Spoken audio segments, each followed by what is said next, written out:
Here he comes.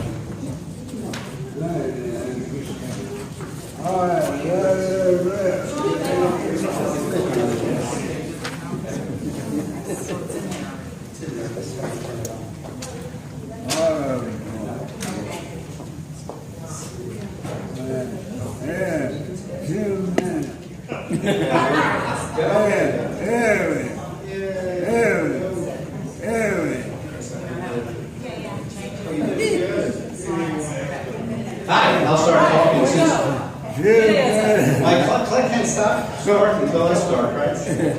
Okay, anyway, I appreciate you all letting me speak today. As you may already know, I'm a non-clergy member of this group of clergies. Since our Jewish community is so small, we have a rabbi who comes in once a month, and even though our congregation was established in about 1880. So I'm going to give a quick little chat from a layman's perspective about, to me, what it means to be a Jew. Okay, there it is. And if I talk too slowly, then I'll talk a little bit faster. Okay? If I'm going to squeeze it slowly, I'm going to squeeze 2,000 years of history to 10 minutes. 10 minutes, right? So basically, as we know, today's conference, I thought there was going to be more students, so don't take this as Okay, condescending. this is on those screens. Oh, there are? Okay, it's on the screen. So it's everything you always want to know about communities of faith. But we're afraid to ask is the conference we're at, and that's me. I'm a board member and past president of Temple B'nai Israel in Victoria, Texas, as well as a past board member of the Anti-Defamation League, and a contributor to Forward, which is America's oldest Jewish newspaper. That's our little congregation in Victoria. The temple was built in 1920. So we have two questions that we were asked to address today. One of them is, what is distinctive about my faith? And the second question is, why have I personally continued to stay with the faith, with Judaism? So we'll go to the first question first. So let's first talk about a serious picture from the past. Is Moses wandered around for 39 and a half years until his wife finally asked for directions. And they found their way home. So, that explains the 40 years in the desert. So what's distinctive about the Jewish community's beliefs? Well, first we have to understand what it means to be a Jew. Being a Jew is not only practicing the religion of Judaism or being part of this religious order. It carries the blessing as well as responsibility of being an essential link in a chain of tradition which is over 3,000 years old. The tradition includes not only the Jewish ethnicity, Jewish statehood, as well as Jewish religion. The origin of the Jewish people dates back to Abraham in Hebrew, his son Isaac, Isaac's son Jacob, and the matriarchs Sarah, Rebecca, Leah, and Rachel. The land of Israel, Eretz Yisrael, is a land given to the Jewish people by God, with Jerusalem as its capital. God made a covenant with Abraham, saying in Genesis, to your descendants I have given this land from the river of Egypt as far as the great river of the Euphrates. Israel is the only nation on earth that inhabits the same land, bears the same name, speaks the same language, and worships the same God that it did over 3,000 years ago. So what is most distinct in Judaism, from my perspective? There is no required formal set of beliefs. You get to speak to two Jews and get three opinions as to what it means to be Jewish.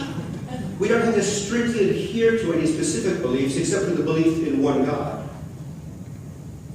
We certainly do have rules, including 613 commandments given by God in the Torah. And these 613 commandments, basically broken down, and about half of them tell us things we're supposed to do, and half of them tell us things we're not supposed to do.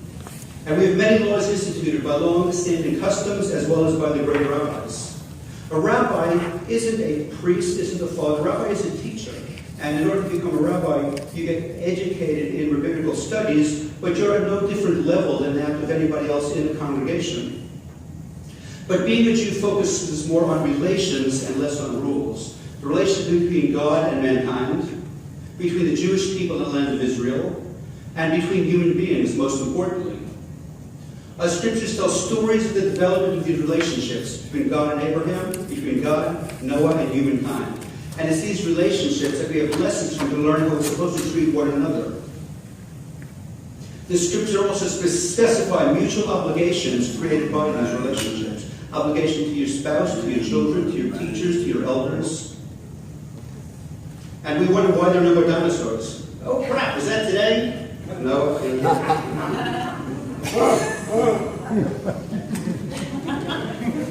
And we have a proud tradition of storytelling. So here's one story which is passed down for generations. Once upon a time, in the city of Jerusalem, long before Jesus and Muhammad spread their gospel, there was a Rabbi Hillel who began his Torah studies in poverty at the age of 40. Rabbi Hillel rose to become one of the most quoted and most important figures in Jewish history. So a story of Rabbi Hillel's wisdom and humor goes like this. A young Gentile came to the rabbi asking to become a Jew. And in Judaism, we don't have converts. We have Jews by choice. A Jew by choice is a Jew just as much as someone who's been a Jew for 1,000 years in his family. Can you teach me the Torah? He quivered as he humbly asked the revered rabbi. This I can do, was the answer.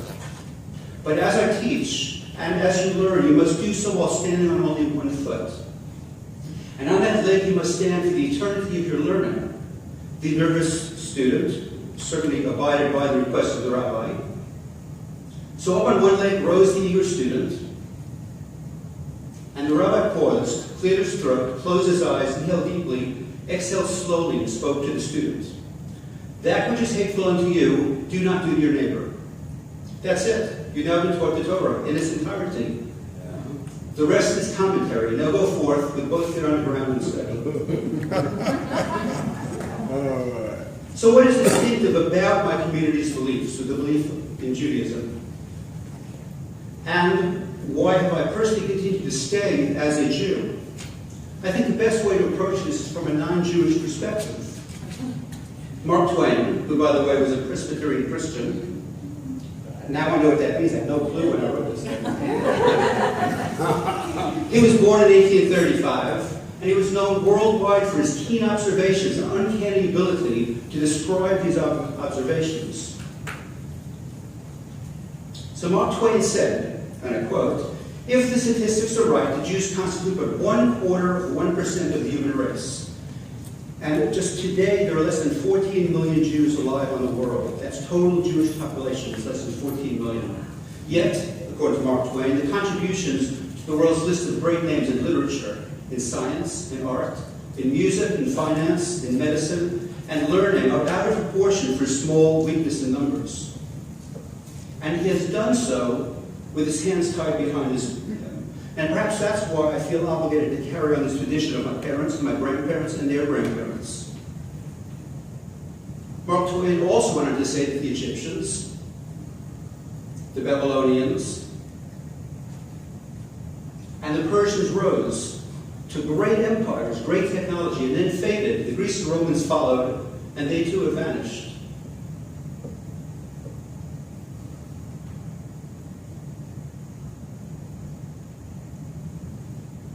All things are mortal but the Jews, according to Mark Twain. All other forces pass. But the Jew remains. What is the secret of his immortality? This is why I've chosen to stay with the Jewish community, to keep us immortal. I owe it to my parents and to my grandparents, who simply for the crime of being Jewish endured communist aggression and Nazi oppression, to be greeted in America by unimaginable anti-Semitism. I owe it to those martyred at Masada, murdered during the Inquisition, those who perished in the Holocaust, and those massacred in Munich, and to those Jews who fought against unimaginable odds, fought against 7 armies to achieve the unachievable, Israel, our homeland.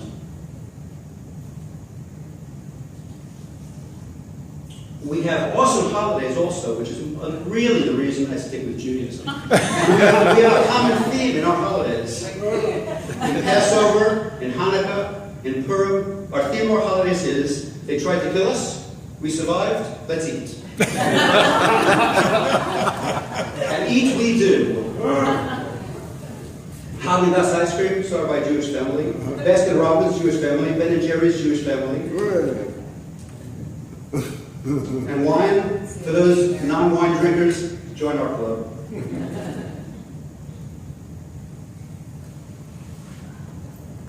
but no ham. Exactly.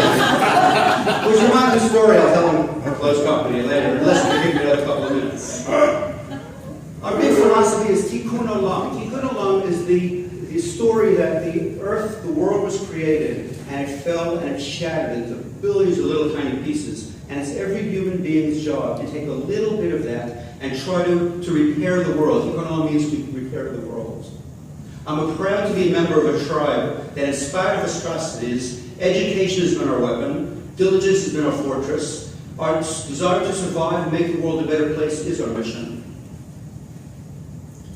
People say, well, he doesn't look Jewish. I don't know what that means. I really don't. I mean, Italian Jews look Italian, German Jews look German, Russian Jews look Russian. Everybody knows Albert Einstein. Germany lost quite a bit when they lost Albert Einstein during the Holocaust. Dr. Heimlich of the Heimlich maneuver. Bonanza, who knew they were both Jewish? Harry Houdini. Blondie, any Blondie fans out there? Max Baer, world heavyweight champ. You don't think we can box. And Star Trek, both Jews.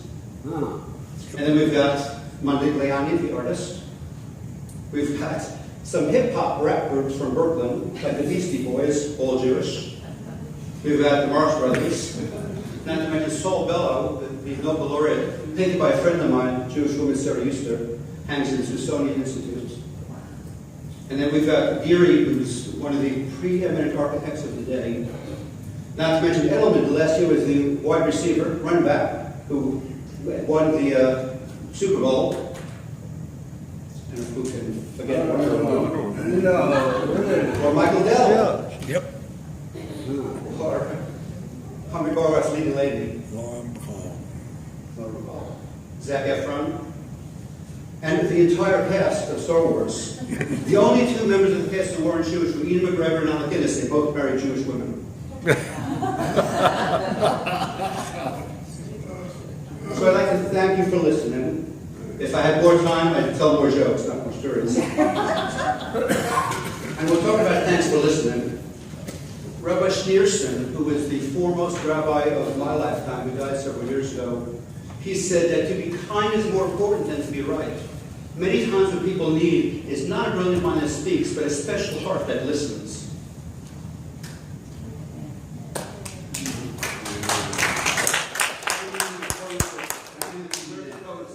Then we can all look happily ever after.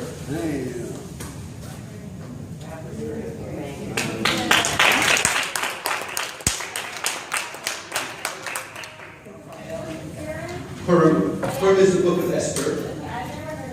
Well, Esther, King Ahasuerus, who was in charge back in ancient Persia, he had a leading dignitary in his kingdom whose name was Haman. And he thought he didn't kill all the Jews. What he didn't know is Ahasuerus had a beauty contest, the most beautiful woman in Persia, and her back was Queen Esther. He didn't know his wife was Jewish. So when Haman put out an edict to kill all the Jews, Esther said, oh, by the way, King, I'm Jewish. So Haman died instead of all the Jews. And they all lived happily ever after. Yet Purim means lots. It's a lottery. They pick names as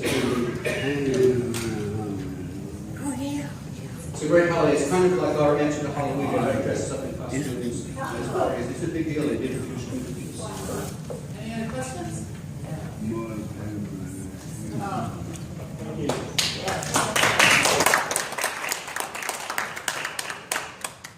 Yeah.